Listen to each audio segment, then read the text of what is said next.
Welcome to Behind the Investigation with Atlanta News First Investigates. I'm Chief Investigator Brendan Keefe, joined now by my colleague, investigative reporter Andy Parati. Hi, Andy. Hey.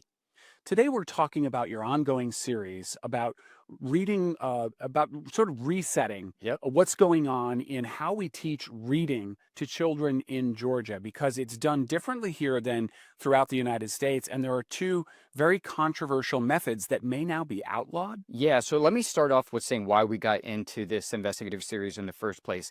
For years, the literacy rates have been really at a critical point where it's a crisis. And those using the word crisis is a word that lawmakers are using, and even some people in publication and education that we've spoken with for over the past year. And that is only 1 in 3 fourth graders can read proficiently. And the consequences of that, as you know, are profound. If you can't read proficiently, you can't fill out a job application, you can't do all sorts of things, get a driver's license.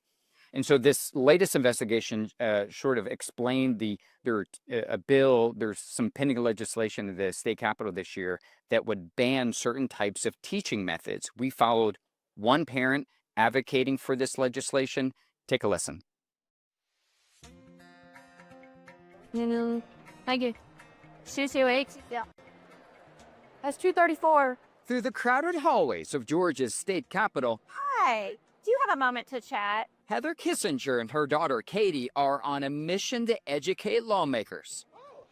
I have met with you before. It is chaotic. There are several groups here today. So any lawmaker that walks by, we're going to grab and we're going to try and have a short conversation with. Advocating about an issue close to their hearts, literacy. So in 4th grade, I was diagnosed with dyslexia. It's the basis of all learning. Right. And we got to get it right. They're asking lawmakers to remove controversial methods used to teach children to read for decades, including 3Qing. It's a strategy where kids are often encouraged to only sample letters in the text, using pictures as clues to learn unfamiliar words.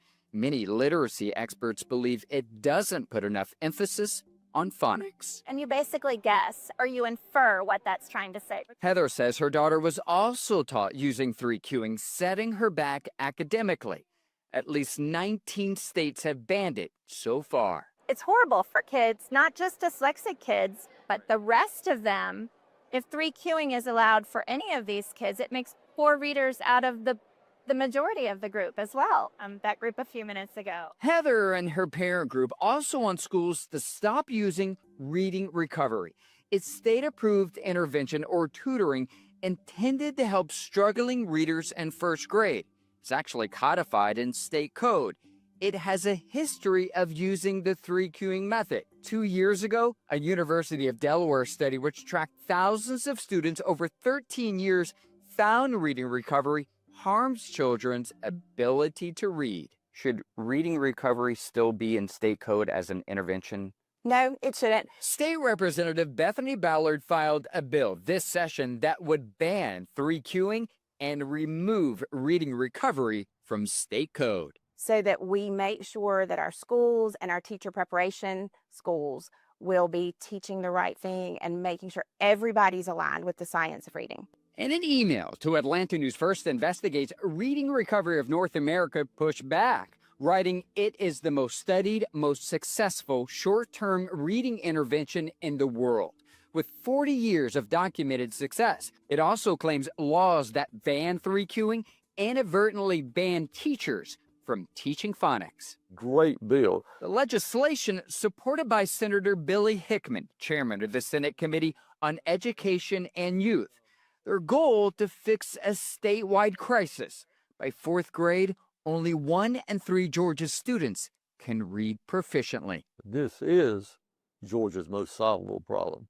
5 years from now, where do you think Georgia's literacy rates are going to be? I think we're going to be at the top or near We're the going to top. be at the top. The goal is to be at the top. To meet that goal, literacy experts believe Georgia universities play a key role, but aren't doing enough. A recent study published by the National Council on Teacher Quality gave 7 Georgia colleges and universities a failing grade in how they prepare future teachers for the classroom. in part because it found evidence of 3Qing and other methods it calls debunked teaching practices in its core syllabi. Every university Atlanta News First Investigates reached out to dismissed the council's findings. Nobody really questions universities. Kareem Reaver is executive director at Fulcrum, a nonprofit literacy organization. Even if you say, well, we don't necessarily think we're an F score. Do you think you're an A score? Are your teachers coming out prepared to teach children how to read? You know, as my grandmother would say, something's in the milk. If you're getting an F on that rating score, they're listing all the reasons why after examining your syllabus, something's going on.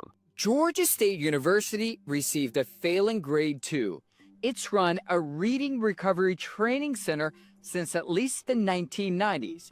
Here's what the chair of GSU's Department of Early Childhood and Elementary Education told Atlanta News First Investigates in December. It's been around for a long time. It has a strong scientific background, and we believe that it works. Shortly after publishing the interview, the university scrubbed all references of reading recovery from its website, but has declined to confirm whether it's still teaching it today. So if it's happening, if they're still being a launching pad for teachers and having that be a core part of their learning journey, I would ask them to rethink their mission and that the audio has to match their video. Should we go up the stairs or take an elevator? Parents working to reset reading curriculums, they say, is needed in Georgia classrooms. And let me just tell you, if you don't have the financial resources that we had to fight for your child will not be successful. So that's why we're here, because we want the families behind us to not have to fight the way that we did. Yeah.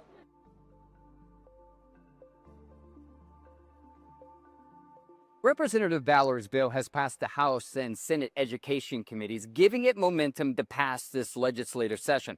Ballard and Senator Hickman both believe that universities need to be conducting an audit of their early education programs in wake of the NCTQ study. We reached out to the University System of Georgia, which has oversight over these institutions, but did not hear back.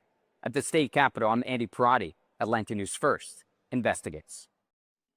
So, Andy, where does this stand right now in the General Assembly? So as of today, and today for us is March 13th, it has crossed over. So both the House bill and the Senate bill both crossed over. It now needs approval from the different houses, if you will, the different chambers, and we'll see if that happens. They have to reconcile the Right. two different bills. Yep. That's interesting. So for those who don't follow the General Assembly, the way it works in Georgia is there's a crossover day. Although we're a two-year legislature, so actually this is the first year of a two-year sort of term, if you will. And so even if a bill dies this year, it can be brought up next year, so long as it isn't voted completely down. But the fact that these have crossed over, this gives it a good chance of passing, doesn't it? I mean, because all they have to do is reconcile the two bills. Yeah, and in both chambers, they were voted unanimously, bipartisan support. And they have the Senate bill is sponsored by a Democrat, and the House bill is sponsored by a Republican, and they're getting support on both sides.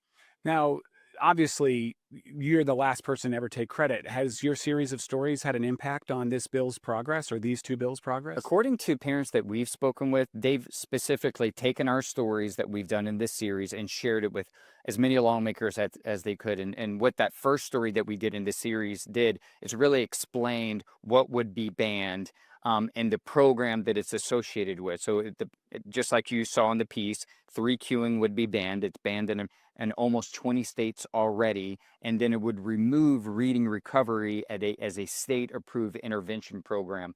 A lot of states, just to clarify, most school districts in Georgia no longer use reading recovery. They took it out of their curriculum about a year ago when the state passed the law about a year ago, sort of mandating the science of reading, that evidence-based reading. And a lot of school districts said, this isn't an alignment with that, we're going to take it out.